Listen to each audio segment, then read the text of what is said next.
So Heart for the House, this is a season that we are celebrating together as a church family. Everything we're doing around the country, around the world, here locally, everything that we're doing as a church community to reach people. And today is really special. You know, James 1:27 says that true religion, pure religion, undefiled, is to take care of widows and orphans. So we want to share with you something maybe that you've never heard that we're doing before, or maybe you haven't heard about it in a little while. We have 3 orphanages that we take care of, and we want to show you and tell you about these precious, precious children around the world that we're taking care of. The first one, you've heard of Life Changers Church India. Shout out to you guys. You're probably streaming right now because you're always joining us. Life Changers Church India, we actually have an orphanage with several hundred children that we take care of every single month, and they are just the best. They are so precious.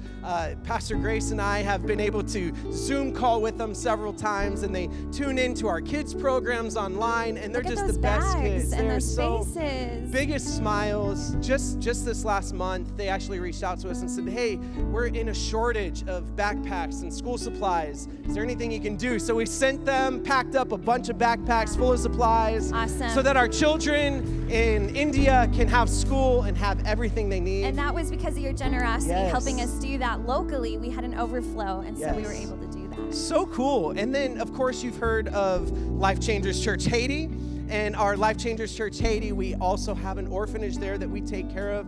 Our partners, our precious missionaries there, they've built an orphanage over the last 37 years. And there's so many wonderful children there in Haiti. Amazing. Liv and I have had the privilege of taking several teams from our church family here over to Haiti, and we've been there with them. You'll see photos of Big Abe playing with them, the team hanging out with them. It's just, we have a blast praying with them, playing with them, worshiping with them, and we take care of them as well. And we were able to provide relief towards the national disasters they were experiencing over the last few months, and so we were able to get them financial support because of your giving. So thank you for that. Thank you for supporting. These are just many of the ways that your giving helps us spread the gospel with tangible love.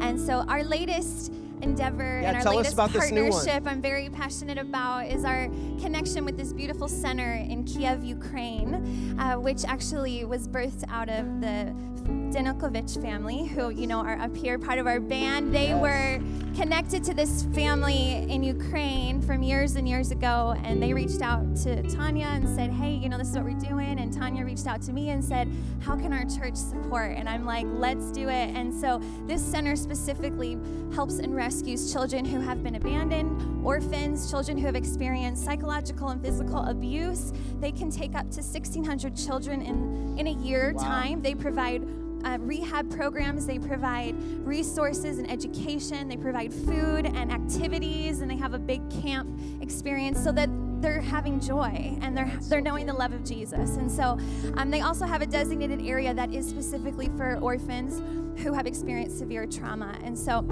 we have passionately supported and connected with them. It's our heart to go after the fatherless and the motherless and to put our arms around them. And so really quickly, I'm going to read one story so that you're encouraged. Dasha came to the Children's Center in Kiev at age 8. Her parents were alcoholics, and she grew up with little food and stayed with her family. Other alcoholics and friends of her parents would often come to the house. When Dasha came to the Children's Center, she would recall memories of growing up with no food, a dirty house, no clothes, and constant fear. School was hard for her, and she had speech difficulty. It was challenging for her to connect with other children because her social circle at age 8 was a group of alcoholic parents and friends of theirs. In the midst of her time at the center, her mother passed away, her father's parental rights were taken, but Dasha had incredible support around her in the center through teachers and speech therapists that they provided. And at the time, in the 3 years to come, because she's now 11, her pain of the past began to subside. She received internal healing and a family who loved her. She felt safe and cared for. Her only dream was to have a family that loved her, and her dream came true as she was recently adopted by a family in Kiev. And you'll see her face up there, which is so beautiful. So that's what you're a part of. I know we're taking extra time, but we want you to know that this is what we're focusing this week. You can partner with us at any time over the next few weeks. You can give at any time, but you can also know that we're going to do more because of this amazing, generous position that we put ourselves in. Yeah, it's so good. So let's be in prayer as a church family here in the room, globally, online. If you want to be a part of this, just go to lifechangerschurch.com/heart, and you'll see all the great ways that you can be a part of Heart for the House here in this season. It's our mission. Our pastor gave us the mission to introduce people to the real Jesus, empower people to rise to their true worth and purpose, and change mindsets that change the world. And we're not going to stop until we do that all around the world. Amen? Amen.